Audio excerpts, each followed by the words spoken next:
Gloire à Dieu. Amen. Nous sommes dans la joie quand on me dit « Allons à la maison de l'Éternel ». On a dit que c'était notre verset clé en introduction.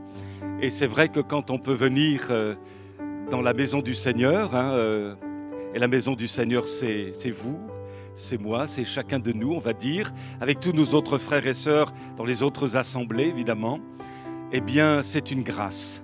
Et quand on ne peut plus y aller pour raison de maladie ou autre, on se dit « Ah mince !» On ressent le vide. Quand on ne peut plus y aller, il manque quelque chose, quoi. Il manque quelque chose. Mais gloire à Dieu, nous sommes là et nous pensons à ceux qui n'ont pu se joindre à nous pour notamment question de maladie. Que Dieu les bénisse. Alléluia. Est-ce qu'on peut prier ensemble et demander toute la grâce dont nous avons besoin pour que ce culte plaise à Jésus? On est venu non pas pour bénéficier de bénédictions particulières, bien que on est béni en Christ, mais on est venu pour le louer, lui. En fait, on est venu pour lui rendre un culte à lui. Alléluia. C'est dans ce but qu'on est venu. Bien sûr, on se fait du bien, alléluia. Mais ce qu'on veut, c'est l'honorer, le glorifier, l'élever, lui dire que nous l'aimons, tous ensemble. Amen. Alléluia. Oh, merci Seigneur pour ces moments. Nous les voulons bénis de toi, sous cette douce et à la fois puissante onction de l'Esprit, sans laquelle notre rassemblement n'aurait aucune valeur. Mais ton onction est là, ta présence est là, le nom de Jésus est glorifié, la croix est proclamée, la résurrection, l'ascension du Sauveur, alléluia, veuille disposer nos cœurs à la louange, qu'elle te soit agréable, Seigneur, qu'elle soit, oui, comme un parfum qui monte jusqu'à toi, à l'image des sacrifices de l'ancienne alliance, qui avaient cette bonne odeur pour toi. Notre Dieu, nous voulons vraiment être dans la joie de t'appartenir, et si telle est ta volonté, nous le croyons. Ce matin, tu vas guérir un malade, tu vas délivrer, tu vas revêtir de ton esprit, tu vas manifester ta grâce. Au nom de Jésus, notre Sauveur, nous croyons que lorsque l'Église se rassemble, il se passe quelque chose et les mains percées de Jésus vont se poser sur chacun de nous. Alléluia. Oh, prends plaisir à ces moments. Qu'il te soit agréable. Nous voulons rendre un culte à Dieu qui lui soit agréable et que nos cœurs soient purifiés par le sang de l'agneau, alléluia, et que notre bouche soit pleine de l'Esprit Saint pour dire que tu es merveilleux, Seigneur, que rien ne nous retienne, alléluia, pour célébrer ta gloire. Veuille bénir nos chantres, nos musiciens, Seigneur. Veuille aussi poser ta main sur tous les aspects techniques de ce culte. Veuille bénir l'accueil. Veuille bénir chacun de nous, les enfants du gibbe. Alléluia. Nous proclamons le salut de Dieu pour chacun. Et nous te demandons une grâce particulière pour nos bien-aimés malades qui ne peuvent se joindre à nous. Visite-les dans ta bonté. Au nom de Jésus. Amen. Amen. Je veux pouvoir t'adorer, te louer. Et c'est ce pour qu'on est venu ce matin. Et vraiment, ce matin, j'ai vraiment envie que tous ensemble, on puisse louer et adorer notre Dieu. Que ce ne soit pas juste une réunion de plus. Parce que les réunions de plus, on peut en faire des tonnes. Mais jusqu'à preuve du contraire, ce n'est pas ce qui sauve. Ce qui sauve, c'est notre Dieu. C'est Jésus. Et ce matin, je veux qu'on puisse chanter et élever le nom de notre Seigneur, commençant par nos chants. Ce que nous dit le premier chant, un chant s'élève. Les yeux se tournent vers toi. Seigneur, l'espoir est en toi. Alors ce matin, vraiment qu'on puisse louer et adorer notre Dieu. Et puis, est-ce que je vous le dis comme à chaque dimanche matin? On chante tellement mieux debout. N'est-ce pas? T'es d'accord avec moi, chef?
présence, nos craintes fuient, elles s'enfuient. Déclarons-le ce matin.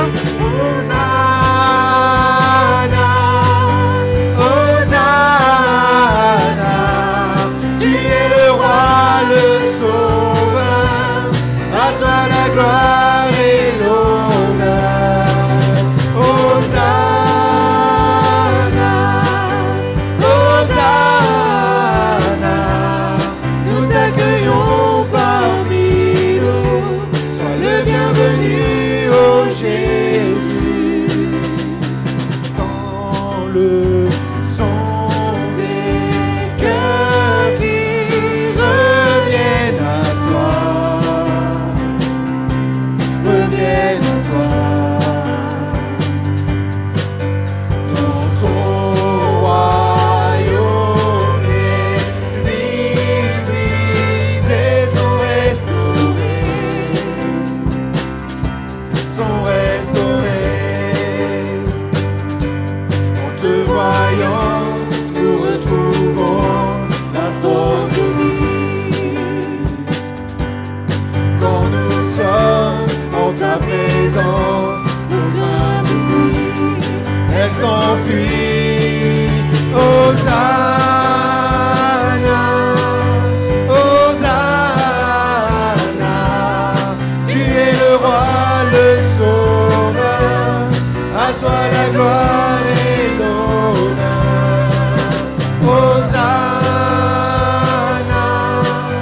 Hosanna, nous t'accueillons parmi nous, sois le bienvenu, ô Jésus. Hosanna, Hosanna, Hosanna, tu es le roi, le sauveur, à toi la gloire et l'honneur. Hosanna,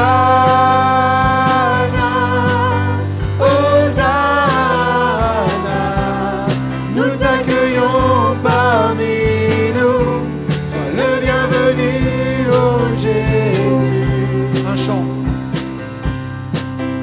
Un chant s'élève, les yeux se tournent vers toi, se tournent vers toi. L'espoir renaît, les cœurs soupirent après toi. Oui, après toi. En voyant, nous retrouvons la force de vie. Alléluia. Quand nous sommes en ta présence, nos craintes fuient. Elles s'enfuient. Elles s'enfuient. Hosanna.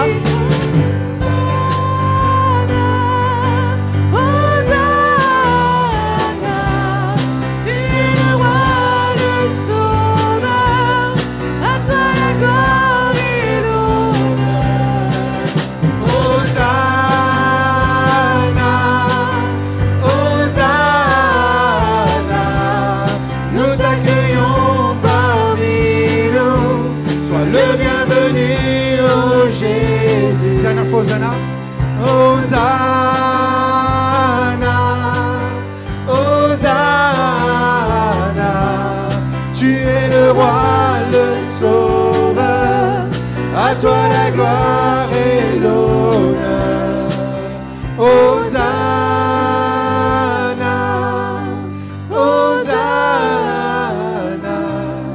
nous t'accueillons parmi nous, sois le bienvenu, ô Jésus. Hosanna, Hosanna. Oui, Seigneur, nous voulons élever ton nom. Nous sommes venus ce matin pour chercher ton royaume.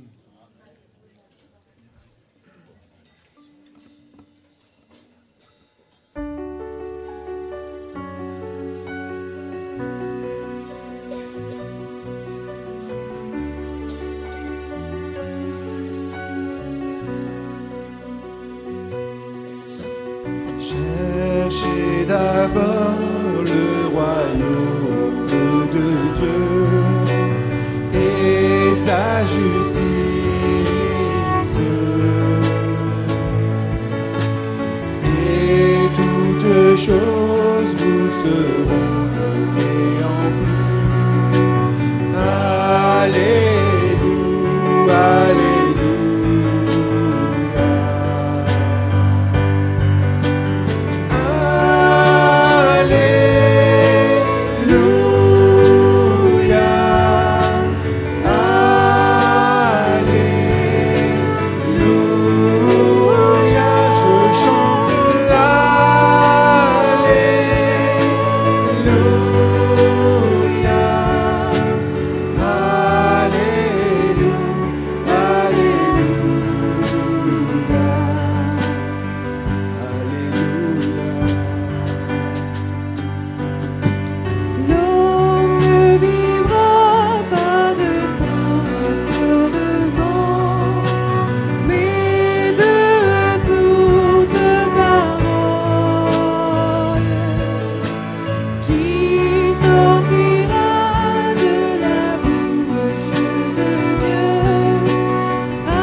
peuple de Dieu, tu es venu pour louer ton Dieu. Alors ce matin, ne te prive pas. Ne te prive pas vraiment de louer ton Dieu. L'Éternel attend ta prière. L'Éternel attend ta louange. Alors ce matin, ne te prive pas. Et chantez avec nous ce chant qui nous dit « Bénis l'Éternel, mon âme ». C'est pas Seigneur, je voudrais bénir l'Éternel. Non, c'est un commandement que je donne à mon âme. Bénis l'Éternel, mon âme.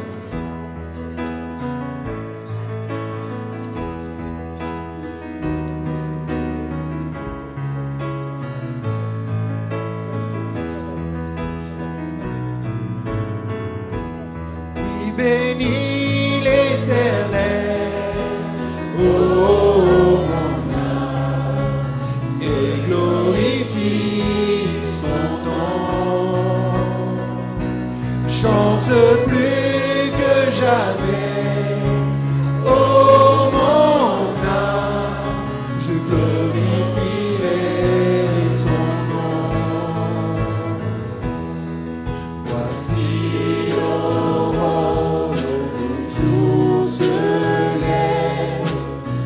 tout à nouveau je veux chanter, malgré les circonstances et ce qui pourrait m'attendre. Le soir encore je te chanterai. Oui, bénis l'Éternel, oh mon âme, et glorifie son nom.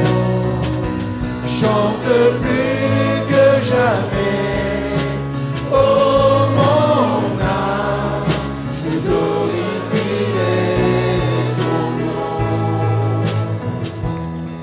Tu es monté dans la colère, ton nom est grand et ton cœur est bon. Pour tes bienfaits je chanterai sans cesse. Sans nombre sont les raisons de mon cœur. Oui, bénis l'Éternel, oh mon âme, et glorifie son nom.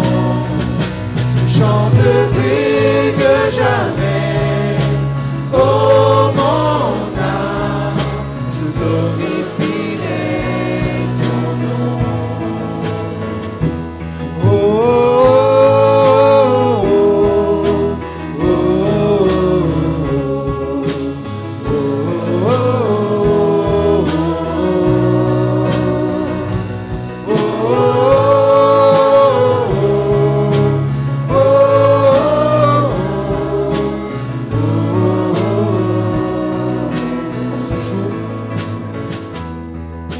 ce jour où faibliront mes forces, cette heure approche où viendra la fin.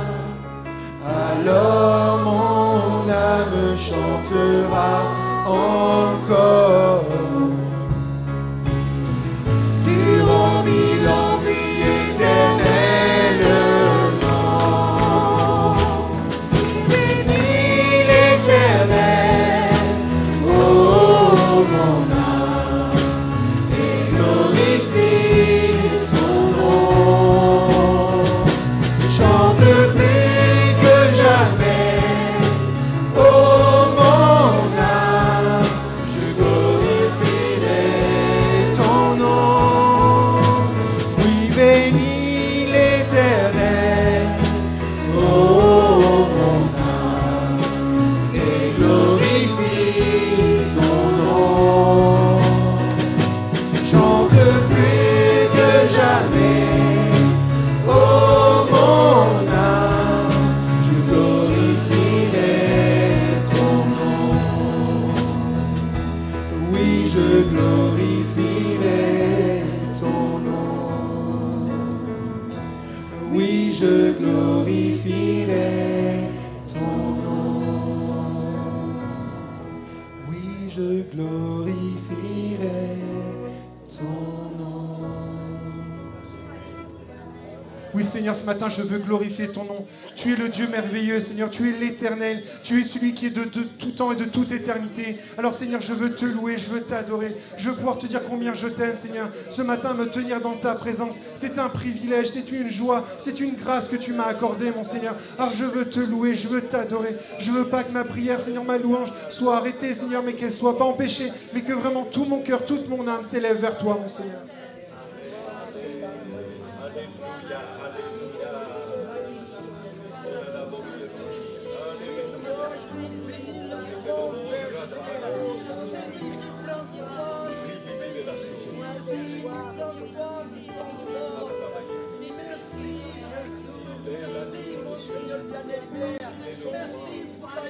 J'ai été brisé, vide et sans espoir. Ta grâce m'a trouvé, m'a restauré. Je n'ai rien à moi, mais dès que je sais, tu me libères, tu me libères. Grâce infinie,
Seigneur, je veux bénir ton nom ce matin avec mes frères et sœurs.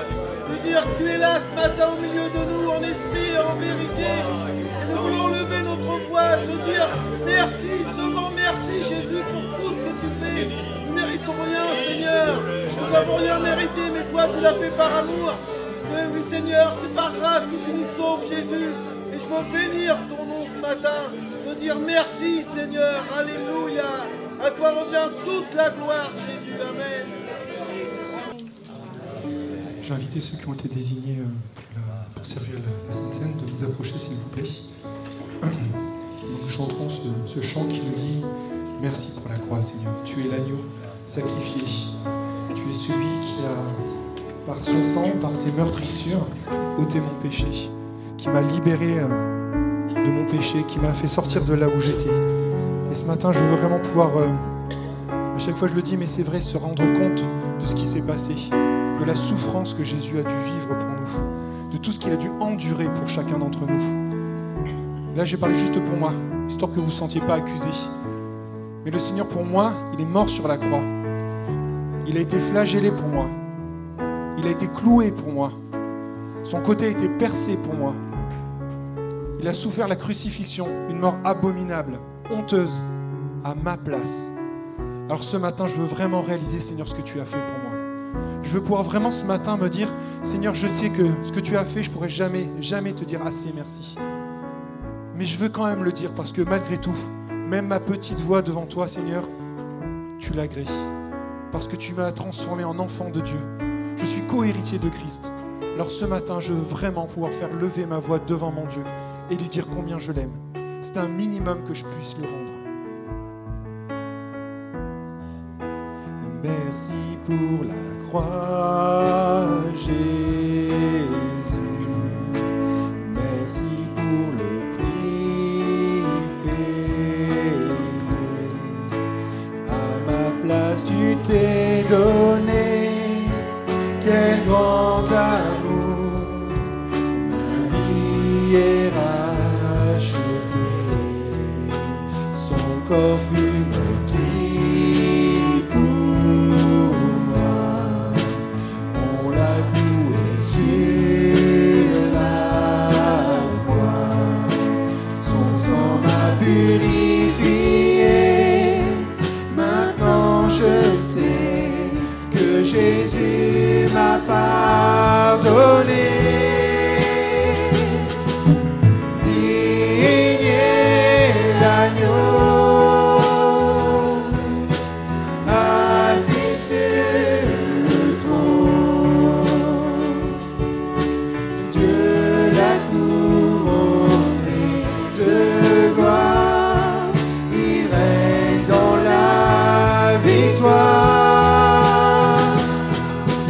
Yeah.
sur le trône.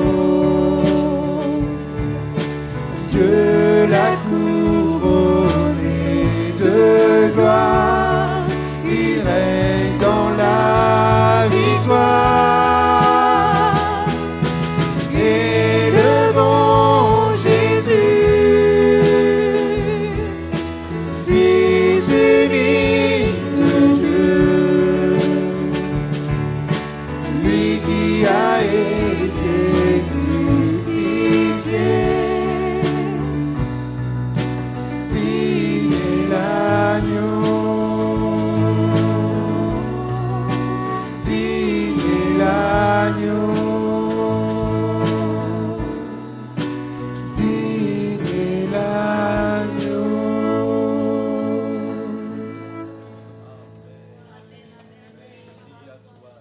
Fort avec toi. Merci mon Dieu. Merci pour ta présence.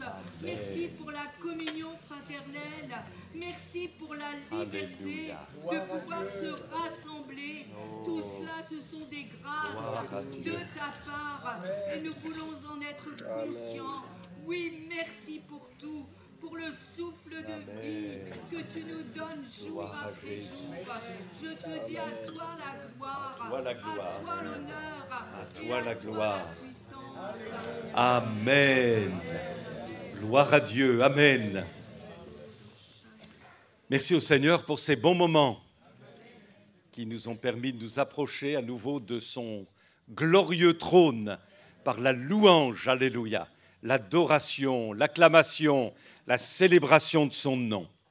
Nous sommes donc dans la thématique suivante, les clés pour bâtir des fondations solides, des fondations spirituelles solides. Dieu nous appelle à la solidité. Il ne veut pas que nous soyons friables, mais il veut que nous soyons solides avec sa grâce, les uns et les autres. Et nous avons vu un premier point que j'avais appelé un point capital, à savoir que pour que notre fondation spirituelle soit solide, il faut avoir une relation personnelle avec le Seigneur. Et le deuxième point est celui-ci, on va y réfléchir. Pour que notre fondation soit solide, nous devons accueillir Jésus comme le roi de notre vie. Pas seulement le sauveur, mais aussi le roi, vous voyez ? Parce qu'on réalise que dans l'Église de Jésus-Christ, avec un grand E, il y en a qui ont accepté Jésus comme le sauveur, mais Jésus ne règne pas dans leur vie. Encore. Ils sont sauvés, mais il y a tellement de domaines dans leur vie qui ne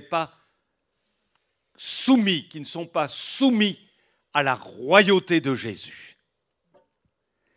Et donc, pour nous, si nous voulons être solides, eh bien, sans tarder, il faut accepter le fait que Jésus soit le roi total de notre vie. On va y réfléchir.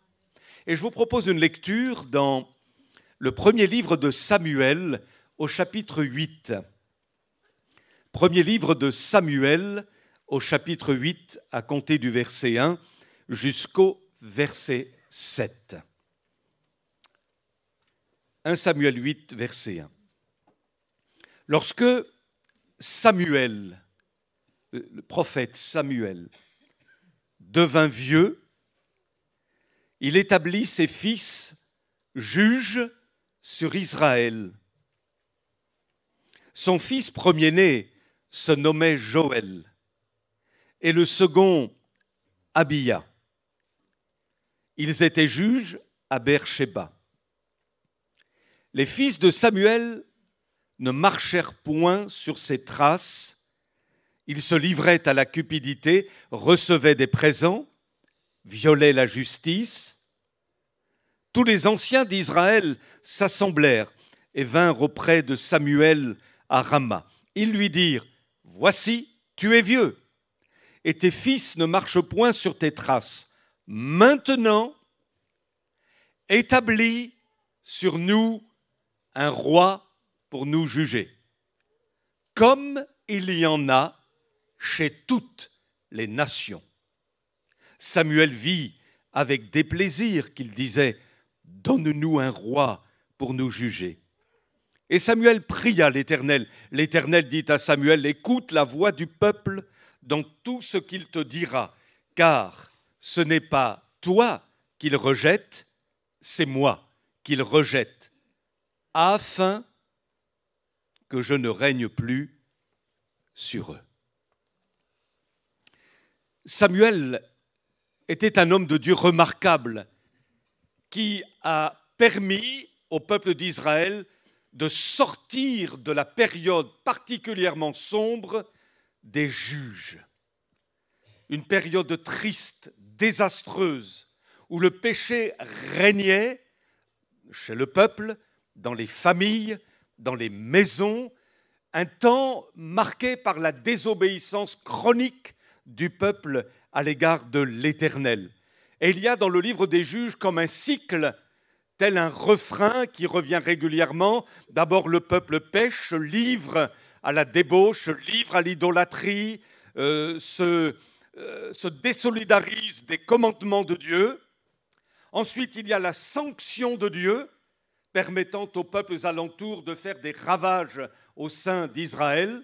Puis il y a la repentance d'Israël, ils crient à l'Éternel pour être secourus, et Dieu leur suscite un libérateur, que l'on appelle aussi des juges. Et puis ça revient encore une deuxième fois, et une troisième fois, le peuple pêche, il y a la sanction, il y a la repentance, et il y a le libérateur, et ainsi de suite, et ainsi de suite. Et puis vient Samuel, le prophète, l'homme qui a une onction particulière sur sa vie. Et grâce à lui, grâce à l'Éternel bien entendu, au travers de lui, Samuel va tirer le peuple d'Israël vers le haut. Mais voyez-vous, ça ne s'est pas fait du jour au lendemain. Il a fallu beaucoup de patience à l'homme de Dieu. Ça a duré 20 ans.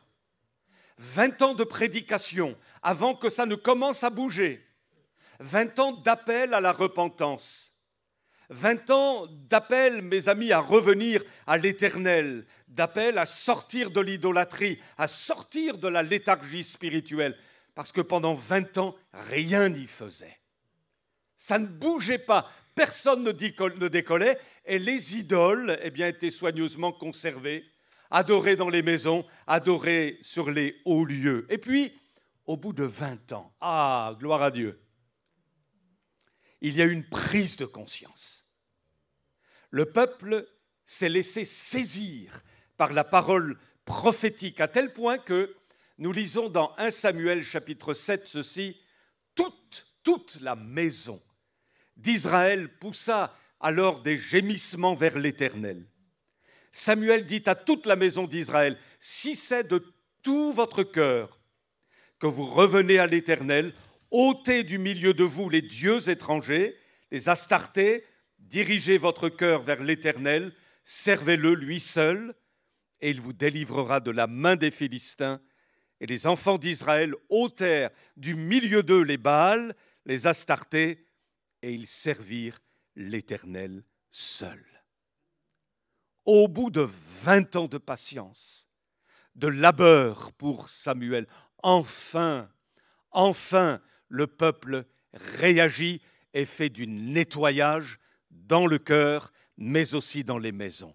Comme Dieu est patient, bien-aimés. Et voyez-vous, cette patience-là, il l'en use encore pour nous aujourd'hui qui sommes dans la nouvelle alliance. Combien de fois n'avons-nous pas entendu des prédications de réveil? Oui ou non? Combien de fois le Saint-Esprit ne nous a-t-il pas interpellés pour que nous sortions peut-être de situations de compromis, de situations de péché, de situations de léthargie spirituelle? Combien de fois le Seigneur a dit « Pardonne, repens-toi, lève-toi, abandonne telle mauvaise habitude, va voir ton frère, demande-lui pardon, rétablis toutes choses, sois moins tordu dans ton cœur, mais marche droit. Combien de fois le Seigneur n'a-t-il pas parlé à chacun de nous, moi aussi, pour que finalement nous réagissions? Et mes amis, ce qu'on peut dire, c'est que nous ne réagissons pas, comme Israël en son temps, toujours spontanément aux injonctions divines. Il y a des prises de conscience qui demandent du temps parce que notre cœur est dur, parce que nous résistons, je résiste à la parole bien souvent du Seigneur jusqu'à ce que nous cédions, nous nous repentions et que nous sortions d'une situation qui n'est pas à la gloire de Dieu. Alors Samuel pouvait être satisfait parce qu'enfin le peuple réagit après 20 ans de prédication prophétique. Et il pouvait se dire, c'est gagné, c'est gagné. Le peuple maintenant vit dans la victoire, le peuple adore l'Éternel, le peuple sert l'Éternel, c'est gagné. Il aurait pu finalement dire, voilà, ma tâche est finie. Mais mes amis, et j'en arrive au cœur du message que le Seigneur a mis sur mon cœur pour chacun de nous. Au bout d'un certain temps, un événement est venu contrarier considérablement le prophète. Le peuple est venu vers Samuel en lui disant « Nous voulons un roi ». Mais qui devait régner sur Israël, frères et sœurs? L'Éternel. L'Éternel devait être le roi du peuple d'Israël. Mais ici, le peuple, quelque part, se révolte et dit non. Nous ne voulons pas que Dieu règne sur nous. Nous ne voulons pas que le Seigneur soit assis sur le trône de notre cœur. Nous ne voulons pas que le Seigneur soit le roi de notre peuple. Et nous avons ici la genèse de l'instauration de la royauté en Israël. Il y a eu le premier roi, Saül, ensuite le deuxième, David, ensuite le troisième, Salomon. Et puis, à la chute de Salomon, il y a eu 2 lignées royales, les rois du nord avec les 10 tribus, les rois du sud avec la tribu de Juda et de Benjamin. Mais pourquoi en réalité veulent-ils un roi? Pourquoi? Eh bien, le texte que nous avons lu initialement nous donne 2 raisons que nous trouvons ici sur la diapo. D'abord, pour faire comme toutes les nations. Nous voulons un roi pour ressembler au monde. Nous voulons un roi pour faire comme tous les païens, pour faire comme tous les autres peuples alentour. C'est pourquoi le verset 5 dit « Établis sur nous, Samuel, un roi, comme il y en a chez toutes les nations. » Ça, c'est la première raison. Et la deuxième raison, nous voulons un roi parce que nous ne voulons pas, verset 7, que Dieu règne sur nous. Alors, la première raison n'est pas réjouissante. Nous voulons un roi pour faire comme les nations. Vous savez, quand l'Église veut faire comme le monde, il y a un problème. Et là, quelque part, il y a comme une faille dans laquelle s'engouffre l'ennemi et dans laquelle s'engouffre la chair. Vous savez, la chair peut avoir des prétentions spirituelles, religieuses. Mais la chair n'accomplit pas les desseins de Dieu, la volonté de Dieu. Ça peut faire bien, ça peut même sembler intéressant. Un prédicateur qui prêche charnellement, il peut dire de bonnes choses. Mais s'il n'y a pas l'onction de Dieu, finalement, c'est du vent. Et l'essentiel pour tout, pour ce que nous faisons les uns et les autres, que ce soit servir d'une manière pratique, ou que ce soit dans le chant, ou que ce soit dans le témoignage, dans la prédication, dans la prophétie, enfin, quelle que soit la nature de ce service, il est important que nous ne fassions pas comme le monde. Et c'est à nous, enfant de Dieu, dans la maturité et la sagesse des choses d'en haut, de bien discerner la différence. Parfois, la ligne est difficile à cerner. On a besoin de la sagesse de Dieu. Certains ont pu dire parfois, ça c'est du monde, et ce n'était pas du tout du monde. Vous comprenez? Et d'autres fois, certains ont dit, ça c'est spirituel, et ce n'était pas forcément si spirituel que ça. C'est à nous d'avoir de la sagesse, d'être à l'écoute de Dieu. Qu'est-ce qui est vraiment du monde? Qu'est-ce qui est vraiment du royaume de Dieu? Quelle est la frontière à ne pas dépasser? Seigneur, fais-nous grâce pour que vraiment ce soit l'esprit qui prévale, l'onction de Dieu, la parole de notre Seigneur, le cœur de Dieu qui nous parle pour que finalement nous ne tapions pas à côté. Je cours non pas comme à l'aventure, dit l'apôtre Paul. Je frappe non pas comme battant l'air, mais je cours, alléluia, dans le bon sens du terme. Alors, quand le peuple commence à trouver son inspiration dans les nations du monde, il y a un problème. Et là, Israël a un problème. Nous voulons un roi comme les autres nations. Mais, pire encore, la deuxième raison pour laquelle il voulait un roi est terrible. Dieu dit, il me rejette en réalité.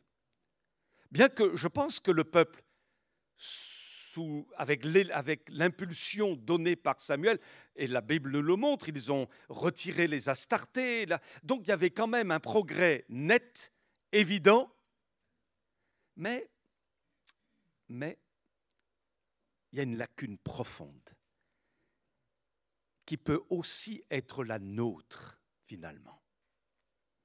Dieu dit, ils ne veulent plus que je règne sur eux. On veut être le peuple de Dieu, mais sans que Dieu soit notre roi. Et c'est là le cœur du problème. C'est comme si le peuple disait, on veut bien de tes bénédictions, Seigneur. On veut bien que tu nous utilises, Seigneur, il n'y a pas de problème. On veut bien être protégé des nations environnantes lorsque celles-ci viennent faire des expéditions militaires contre nous. On veut bien prospérer. On veut bien tout ça. Mais il y a une chose qu'on ne veut pas. C'est que tu règnes sur nous. Ça, on ne veut pas. Ça, on ne veut pas. Et le choix du peuple, finalement, s'est révélé mauvais parce que la royauté en Israël s'est terminée lamentablement. C'était la ruine d'Israël, avec des rois qui n'étaient plus à la hauteur, des rois qui se livraient à la débauche, au péché et qui s'étaient détournés des commandements de Dieu. Le résultat, c'est que le peuple a été déporté. Dieu a sanctionné son peuple bien-aimé. Et vraiment, Samuel a eu raison de dire à un moment donné dans son livre, vous avez eu tort de demander un roi.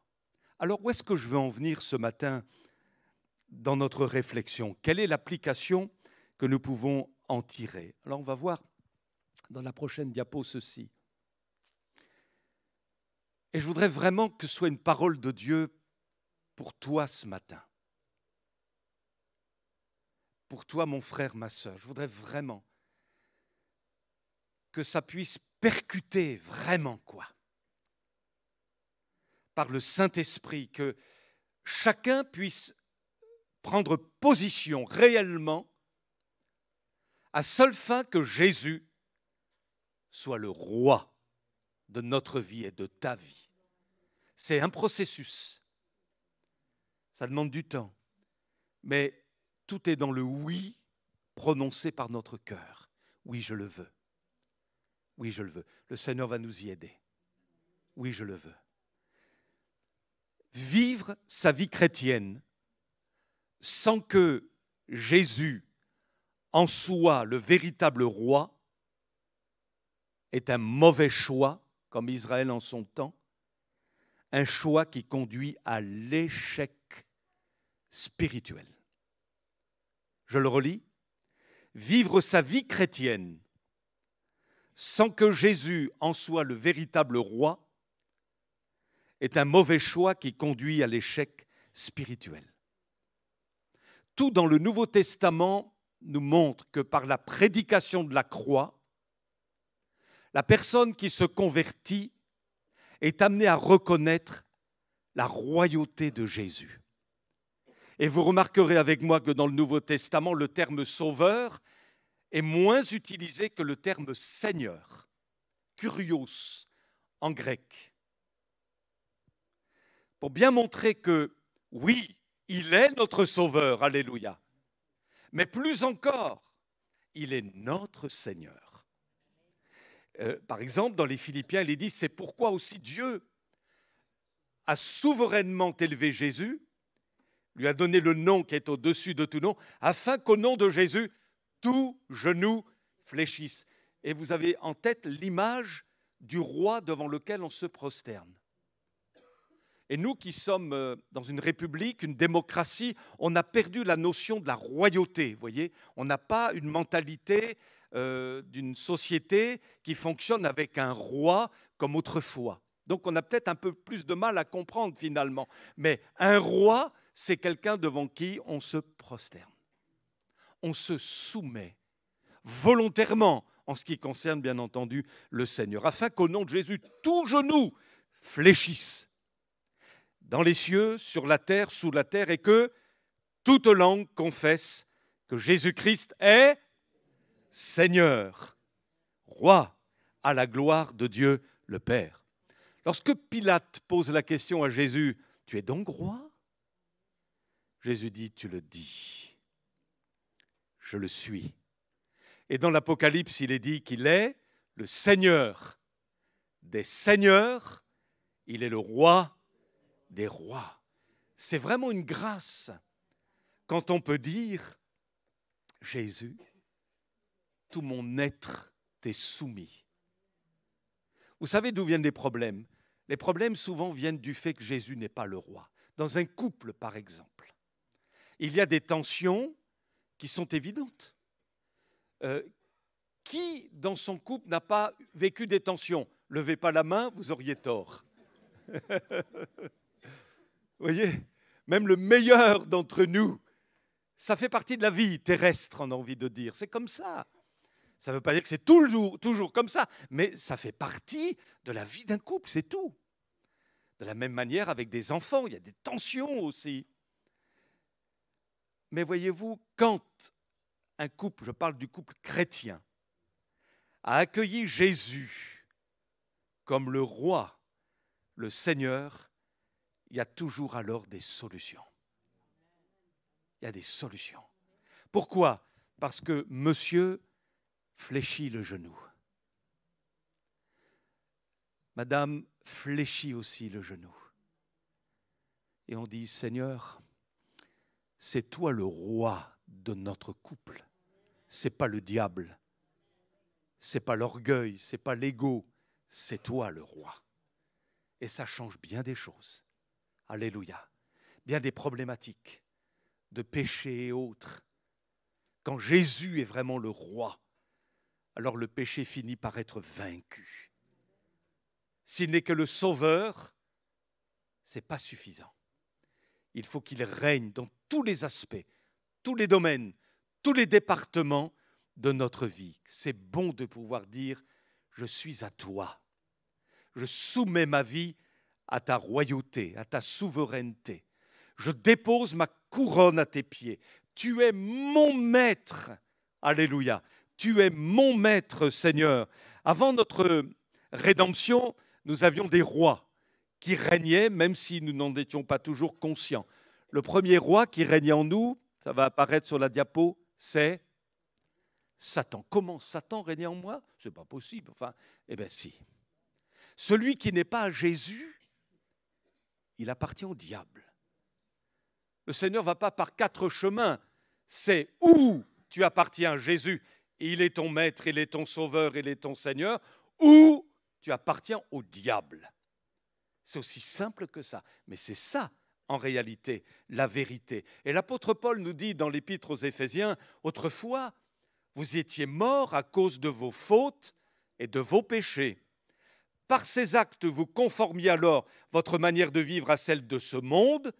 Et écoutez bien, vous suiviez le chef des puissances spirituelles mauvaises, le prince de la puissance de l'air, cet esprit qui agit maintenant dans les hommes rebelles à Dieu.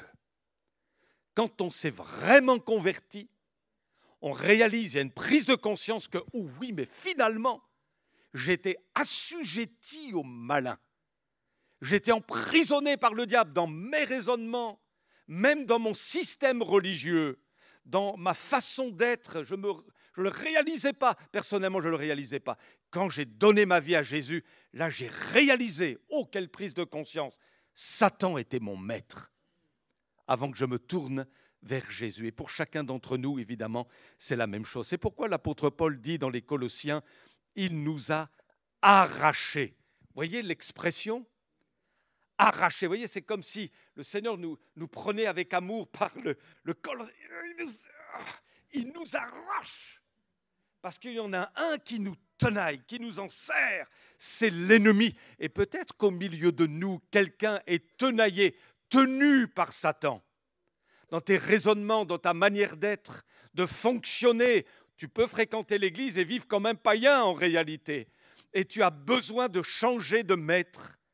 Tu as besoin d'accueillir le roi de gloire dans ta vie pour ne plus être assujetti au malin. Alléluia. Et que tu sois libre et que tu puisses proclamer Jésus Sauveur. Il nous a arrachés au pouvoir des ténèbres et nous a fait passer dans le royaume de son Fils bien-aimé. Autrement dit, quand on se convertit, on passe d'un maître à un autre maître. D'un roi, le prince de ce monde, à un autre roi. D'un roi tyrannique, Satan, à un roi de gloire, bienveillant et bon, Jésus. Et la question est posée ce matin, en réalité, qui règne dans ton cœur? C'est ça la question. Qui est le roi réellement? Est-ce que sincèrement tu peux répondre à ça? Qui est le roi en réalité? Voyez? Et ce que nous disons là, ça a une importance capitale.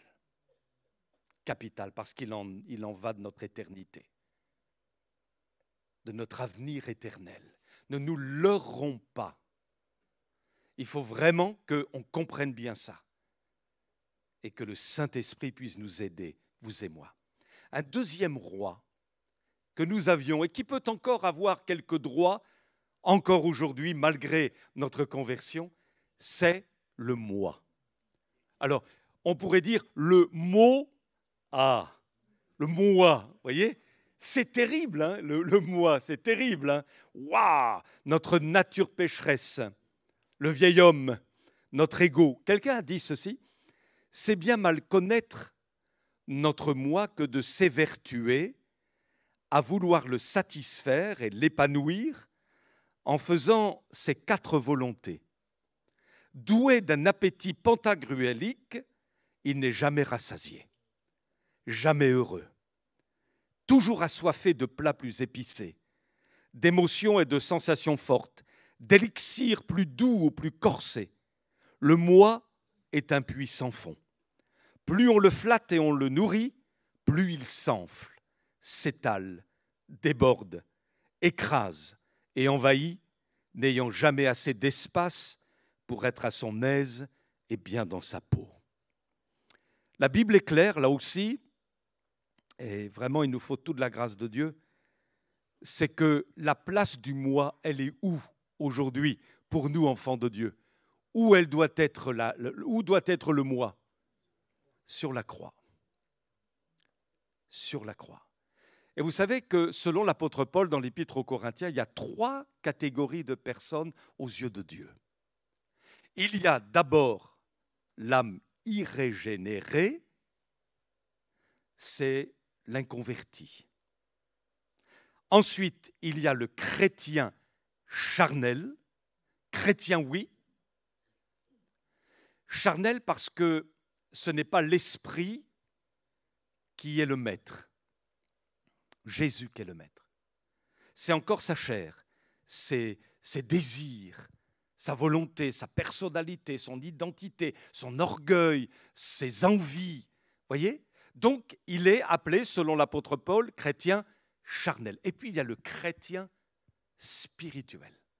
Celui qui est assoiffé de marcher par l'esprit, de se laisser guider par l'esprit. Celui qui a accepté que Jésus soit vraiment le roi. Et l'apôtre Paul dit, je le lis dans la version seconde, la mort de Christ en croix a été aussi la mienne. Je reste crucifié avec lui, et si je continue à vivre, ce n'est plus mon ancien moi qui est à l'œuvre, c'est le Christ vivant qui agit et reproduit sa vie en moi. Le reste de mon existence sur terre est une vie vécue dans la foi au Fils de Dieu qui m'a aimé jusqu'à mourir pour moi. Amen. Et puis, troisièmement, il y a encore d'autres rois, ce sont les idoles. Le foot peut être une idole. J'aime bien le foot personnellement, hein. Ça n'empêche pas. J'aime bien voir un beau match de football. Mais entre aimer le football et en faire son Dieu, ça fait deux. Je me souviens d'un ami que j'avais, on l'appelait le petit Pelé. Le petit Pelé. Il était doué, le gars. Il était doué, d'ailleurs, les gens avaient les yeux sur lui, se dire, bon. Et puis ce garçon s'est converti à Jésus-Christ. Il a fait une belle expérience de rencontre avec Jésus. Et puis s'est posé le problème très très vite. C'est qu'il avait les matchs de foot le dimanche matin. Vous comprenez ? Alors certains vont peut-être réagir si je vous dis ce que je vais vous dire, mais c'est comme ça. Lui, il a fait un choix. Il a dit, bon, ou finalement c'est le foot, ou c'est Jésus. Ou c'est mon plat de lentilles, ou c'est le droit d'aînesse. Et il a dit, c'est le droit d'aînesse. Il a fait un choix, ça lui a coûté. Franchement, ça lui a coûté quelque chose. Mais il a fait ce choix. Et il a dit, je serai au culte. Je fais ce choix. Je prends sur moi. Gloire à Dieu. Ça ne l'a pas empêché de jouer au foot encore, hein. Mais là, il a remporté une victoire. Et je pense qu'il y avait comme un test. Et parfois, il y a des tests comme ça. Des tests comme ça. Je me souviens d'un autre frère, lui, son idole, c'était la chasse. Vraiment, ça le tenait au corps. Hein. La chasse, c'était... Et quand il me parlait de son fusil, il avait tout dit, quoi. Vous comprenez ? Et puis il m'a dit, mais voyez, frère, le fusil, il est là, regardez, sur mon mur. C'est un objet de décoration pour moi. Parce que quand j'ai donné mon cœur à Jésus, le dimanche matin, je voulais être avec mes frères et sœurs pour louer le Seigneur. Et mon idole, je l'ai vaincu. Alléluia. Ça n'a pas empêché sans doute après d'avoir quelquefois l'occasion d'aller chasser. Mais vous comprenez, il a vaincu son idole. Alléluia. Et je vous laisse le soin de réfléchir. Quelle est mon idole ? L'idole, c'est ce qui remplace la présence de Dieu. C'est ce qui prend la place de Dieu dans notre cœur. Ça peut être la télévision, ça peut être Internet, ça peut être tellement de choses. Alors, allons plus loin. Dans quel domaine Jésus doit-il être roi dans notre vie ? Alors là, on aurait beaucoup de points à développer. Qu'est-ce que vous en dites ? C'est toute la vie chrétienne, quoi, en fin de compte. Mais voilà, quelques points rapidement. Nos choix de vie. Nos choix de vie. Est-ce que Jésus est roi dans mon choix de vie ? Voyez ? Et finalement, quand il y a une option, quand il y a un choix à faire, par exemple, le choix du conjoint, où finalement je laisse parler ma chair, et je me dis, comme je ne trouve pas finalement, lui fera l'affaire. Même s'il n'est pas converti, tant pis, quoi. Je sais que ce n'est pas évident, mais tant pis, quoi. Mais Christ doit être le roi. Et c'est pourquoi il est dit dans la Bible, ma nourriture est de faire la volonté de mon Père. Et on a chanté tout à l'heure, cherchez d'abord le royaume de Dieu. Et dans des choix de vie, je me souviens d'une jeune fille, elle me disait, ça y est, je fréquente un jeune homme. On aimait bien cette jeune fille, elle était super dans l'église, franchement. Mais il y a un problème, c'est que il a donné sa vie à Jésus, mais ça tire un peu. Moi, je sens que je suis plus avancé que lui. Pour moi, il n'y a pas de souci, l'église, le service, tout ça. Mais lui, je sens qu'il traîne la jambe. J'espère que ça va s'améliorer quand même, Daniel. J'espère. Je lui dis, moi aussi, j'espère pour toi. Écoute, ne te précipite pas, prie, tout ça, tu verras bien. Le temps passe et puis je la revois. Elle me dit, tiens, il faudrait qu'on en parle encore. OK. Et elle me dit, elle pleure. Elle craque devant moi. Et elle dit, j'ai renoncé. J'ai renoncé. Alors, elle était, déchirée dans son cœur. Mais déchirée. Elle aimait, c'était sa première expérience de fréquentation. Elle était déchirée dans son âme. Mais elle dit, mais je ne peux pas, parce qu'il ne décolle pas. Il n'avance pas. Et je me dis, je vais avoir des problèmes dans l'avenir. Et j'ai pris sur moi. Je me suis dit, waouh, la fille là, waouh. Je ne sais pas si j'aurais été capable de faire ça, moi, à son âge. Mais elle l'a fait. Je me suis dit, le Seigneur t'honorera, toi. Je ne sais pas comment il va faire, mais il va t'honorer. Et puis, figurez-vous qu'après, il y a eu un temps de désert. Elle aurait pu se dire, j'honore Dieu, je choisis le royaume de Dieu, et puis rapidement, le Seigneur va pourvoir. Alléluia. Eh bien non, ça ne s'est pas passé comme ça. Et il y a eu des années de désert. Waouh, quelle expérience, quel test. Mais figurez-vous que le prince charmant est quand même venu. Elle s'est mariée avec un mathématicien d'ailleurs. Écoutez, on regarde un peu sur Facebook ce qu'elle propose, ses enfants, sa vie. C'est l'épanouissement complet. Elle rayonne, elle est bien dans son église, son mari est engagé dans la maison de Dieu. Il respire la vie, il respire la joie, le bonheur. Eh bien, je repensais au passé, je me suis dit, t'as bien fait toi. Quelle expérience. Mais voyez-vous, cette jeune fille avait décidé de faire de Jésus, dès le départ, son roi. Et quand on a des choix de vie, si on a bien compris que Christ est le roi, mes amis, ça fera la différence. Amen. Dieu nous fasse grâce. Nos choix de vie. Ensuite, le caractère. Là, je ne vais pas aller trop long. Christ doit être le roi de notre caractère. Il y a du boulot ? Oui. Je vois les têtes qui... Ouais, du boulot. Mais que Dieu nous aide. Qu'il soit roi de notre caractère. Vous savez, si vous dites, c'est plus fort que moi, je suis comme ça, de toute façon. Mon père a été comme ça, et moi je suis comme ça. Alors vous n'avez rien compris, excusez-moi. C'est Christ doit être le roi. Tu es violent, tu deviens un agneau. Tu es égoïste, après... t'en finis plus d'aider les autres. Vous comprenez? C'est tout l'inverse. Parce que Christ est le roi. Amen. Ensuite, nos pensées. Oh Seigneur, est-ce que tu es vraiment le roi dans mes pensées? Pas évident, hein? C'est pas évident. Hein? Et je me dis, Seigneur, là, ça m'humilie personnellement. Je me dis, waouh! Quand la négativité tombe sur vous, là, voyez, vous repassez en boucle des choses qui vous ont blessé, des choses qui vous ont fait mal dans votre cœur, vous êtes là à les repasser, et quelque part, l'esprit a envie de te dire, mais, c'est moi le roi, c'est pas ta blessure, la reine, c'est pas la négativité en toi qui doit régner, c'est moi le roi. Voyez? Et ça doit nous interpeller aussi. Alors que Dieu nous aide. Alléluia. La langue. Christ doit être le roi sur notre langue. Vous savez, il n'y a rien de pire dans les églises que les langues. Parce que, waouh, partout, que vous alliez dans le nord, dans le sud, à l'est, à l'ouest, que vous alliez en Inde, que vous alliez en Afrique, que vous alliez en Australie, dans les églises, c'est du poison. Il faut reconnaître. C'est comme ça que des églises ont été tuées finalement. Quand je dis tuées, c'est la vie abondante, la bénédiction de Dieu. elle a été finalement comme éclipsée parce que les gens parlaient derrière le dos des autres, critiquaient, calomniaient dans la maison de Dieu. Mais ce sont des réalités.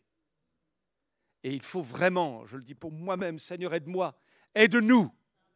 Il faut que Christ soit le roi de notre langue. Et ça change tout finalement.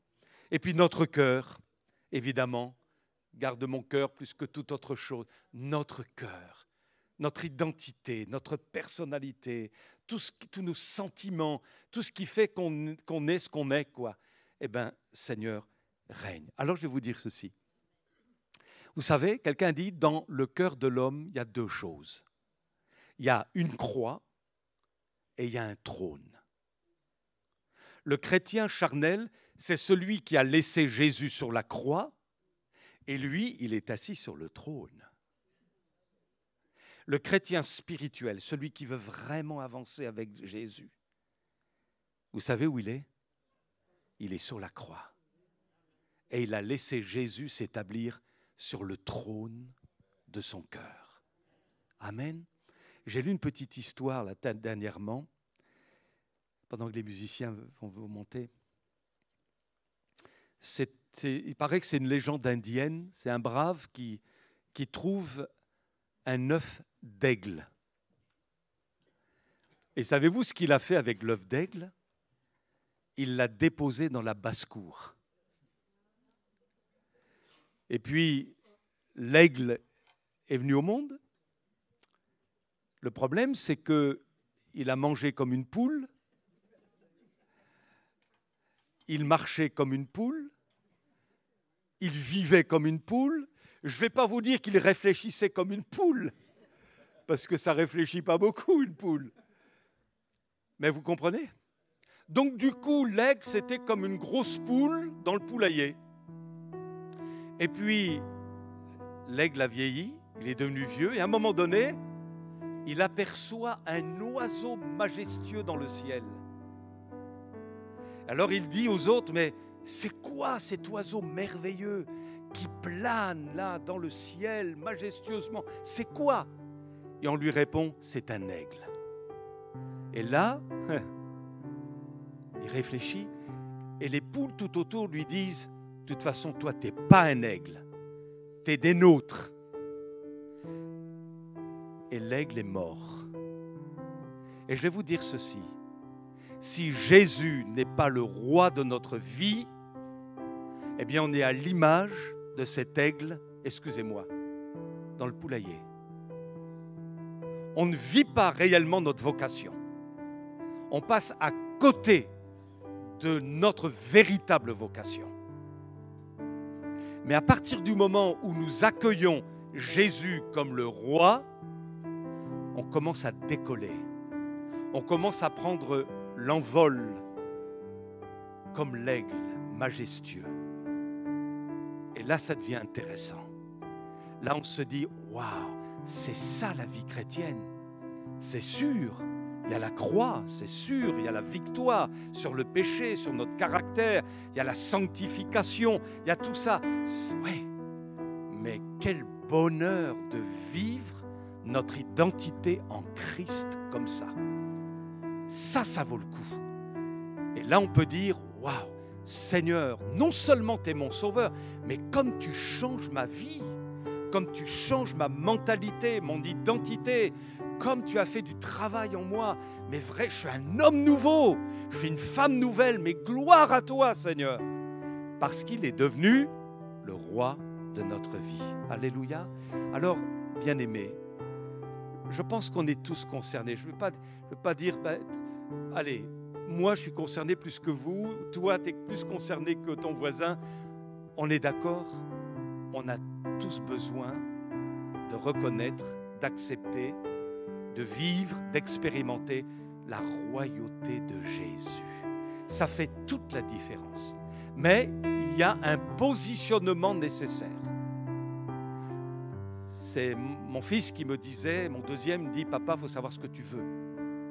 Mais c'était dans le bon sens, hein, parce qu'à un moment donné, peut-être que je ne raisonnais pas bien. Il m'a dit, il faut savoir ce que tu veux. Et finalement, ça a été une parole de Dieu pour moi. Ça m'a interpellé. Et je me suis dit, c'est ça. Il faut savoir ce qu'on veut dans la vie chrétienne. Tu veux que Jésus soit le roi, alors tu en payes le prix, tu prends position, tu en veux, tu persévères, tu t'accroches et tu vas t'envoler comme l'aigle. Alléluia. Il faut savoir ce qu'on veut. Amen. Et on ne va pas prendre cette décision pour mon voisin.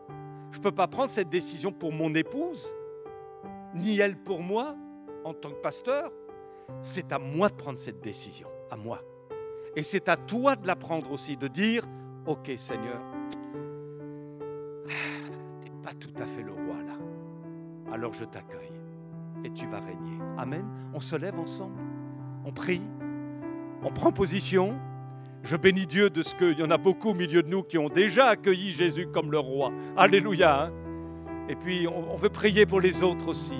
On veut que cette royauté vraiment prenne de plus en plus de place, d'espace dans notre cœur. Alléluia. On te bénit, Seigneur. On te loue. Seigneur, tu as certainement interpellé notre cœur ce matin. Mon Jésus, pardon pour toutes les fois où tu n'as pas été le roi véritable. Pardon pour toutes nos décisions charnelles, nos pulsions charnelles, nos réactions charnelles. Sois le roi, triomphe de notre orgueil, triomphe de nos projets humains, triomphe, Seigneur, de certains aspects de notre vie qui ne manifestent pas ta royauté. Seigneur, pardon, établis-toi comme le roi. Alléluia, alléluia. Seigneur, triomphe ce matin. Libère-nous de nous-mêmes, libère-nous de nos liens s'il y en a. Seigneur, affranchis-nous. Tu es notre maître, nous nous soumettons à toi. Nous reconnaissons ta divinité, nous reconnaissons tes droits dans notre cœur, dans notre vie. Alléluia, nous ne nous appartenons plus à nous-mêmes, mais nous appartenons au roi des rois, au Seigneur des seigneurs. Nous avons changé de maître. Notre maître, ce n'est plus Satan, ce n'est plus notre moi, ce ne sont plus nos idoles. Alléluia, alléluia. Tu triomphes, Jésus. Tu viens vaincre notre péché, alléluia. Tu viens détruire les œuvres du diable. Oh Jésus, règne, alléluia. Règne dans l'église, règne dans les maisons, règne dans les foyers, règne au milieu de nous, alléluia. Nous accueillons le roi, nous célébrons le roi de gloire, alléluia. Et nous prenons notre envol comme l'aigle. À toi la louange, à toi l'honneur, à toi la gloire, Jésus, notre merveilleux Sauveur. Amen, amen. Amen.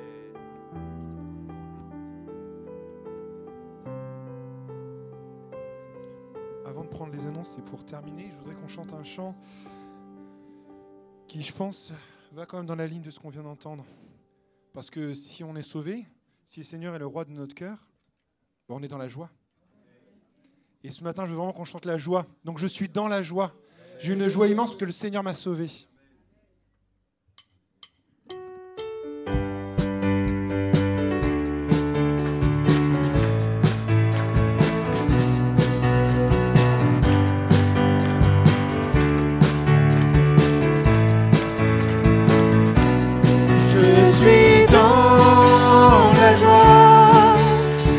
Joie immense, je suis dans l'allégresse, car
Gloire à Dieu. Amen.